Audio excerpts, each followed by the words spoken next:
Hello, good morning students. We are in chapter 3rd of physics which name is gravitation. Today we will discuss from here page number 7. Unit of weight is Newton.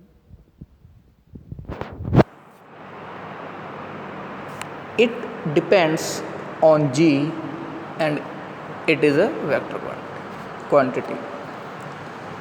जो भार की इकाई है वो Newton या kilogram metre पर second होती है।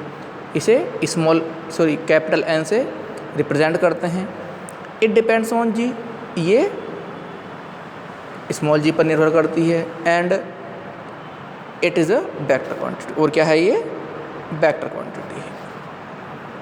The difference between mass and weight, तो आपको डेफिनेशन भी बताई थी इसकी, और मास की भी डेफिनेशन बताई थी और वेट की भी बताई थी। ठीक है, फर्स्ट है we can measure mass of an object by its inertia. हम जड़त्व के द्वारा इसके किसी वस्तु के द्रव्यमान की माप करते हैं, इसको मापते हैं। Weight equal to mass into acceleration, W equal to mg। ठीक है, the total quantity of matter contained in an object is called mass of an object। जो मास है वो वस्तु की कुल मात्रा जो उसने उसमें कंटेन कर रखी है वो कहलाती है उसका मास। मैटर जो है, चाहे दूध है या कोई भी हमारा मैटर है, वाटर है, कुछ भी है, ठीक है, तो जो कंटेन कर रखी है वो कहलाती है उसका mass. The gravitational force by which earth attracts an object is called the weight of an object. Gravitational force जिसके द्वारा पृथ्वी वस्तु को अपनी ओर आकर्षित करती है वो उसका भार कहलाता है। Mass of an object remains constant at all the places. Mass है वस्तु का वो प्रत्येक जगह पर कॉन्स्टेंट रहता है। Wait of an object is different at different places. जो वस्तु का भार है वो अलग अलग जगह पर अलग अलग रहता है। Measurement of mass is done by using beam balance. जो हम मास है इसको मापते हैं हम बीम बैलेंस से नापते हैं। और measurement of an weight is done by using spring balance. जो भार है इसको हम स्प्रिंग बैलेंस से मापते हैं। ठीक है, the unit of mass is kilogram. Mass की यूनिट किलोग्राम है। The unit of weight is newton.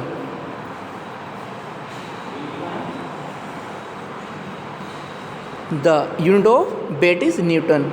Newton जो वेट है, भार है, उसका मात्रक न्यूटन है। It is a scalar quantity. Mass है ये स्केलर क्वांटिटी है, और weight it is a vector quantity, ये वेक्टर क्वांटिटी है। Next, the weight of an object on moon is 1/6 of the weight on earth. किसी वस्तु का भार चंद्रमा पर पृथ्वी की अपेक्षा 1/6 होता है। कैसे होता है? 1/6 होता है। कैसे होता है इसको हम प्रूफ करेंगे। Let mass of an object be m, its weight on earth means the force by which the earth attracts it towards the center। हमने मान लिया कि कोई ऑब्जेक्ट है जिसका मास कितना है? m है, और पृथ्वी की ओर पर लगने वाला बल भार Fe या वेट बराबर होगा कितना होगा? G equal to m upon r square. m क्या है? मास ऑफ अर्थ, और r क्या है? Radius of earth.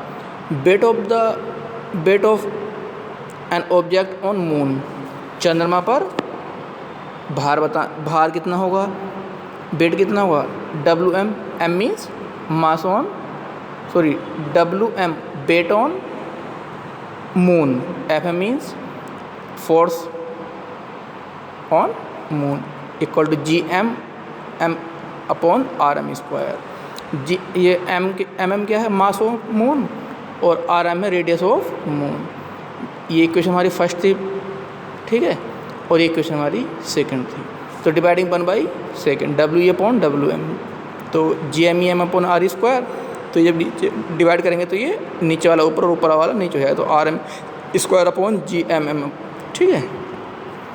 नेक्स्ट तो डिवाइड करेंगे हम इसको, तो ये आया हमारे पास WE upon WM equal to MEM upon ME upon MM into RM square upon RE square.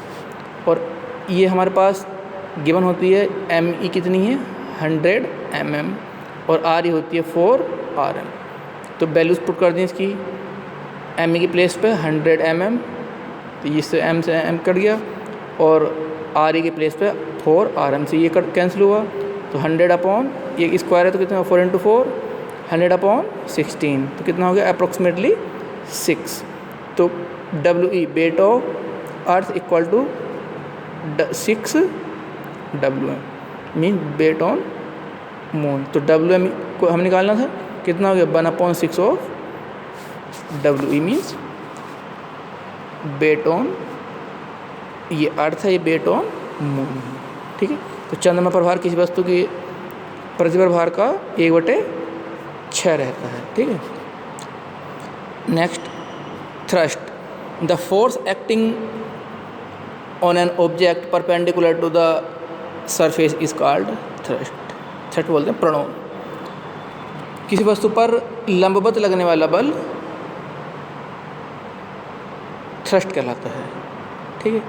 जैसे कोई मान लो कोई ऑब्जेक्ट है और इस पर परपेंडिकुलर कोई बल लग रहा है, तो फोर्स लग रहा है, तो क्या कहलाएंगे इसको कहेंगे हम थ्रस्ट।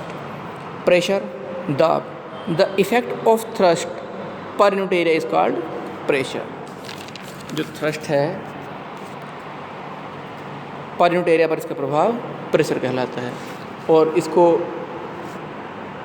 प्रेशर को हम जो मेजर करते हैं F/A, A मीन्स एरिया और F मीन्स फोर्स, और ऐसा unit of pressure is newton per metre square.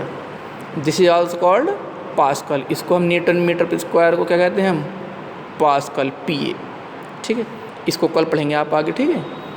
आज के लिए इतना ही बस, तो ठीक है, थैंक यू।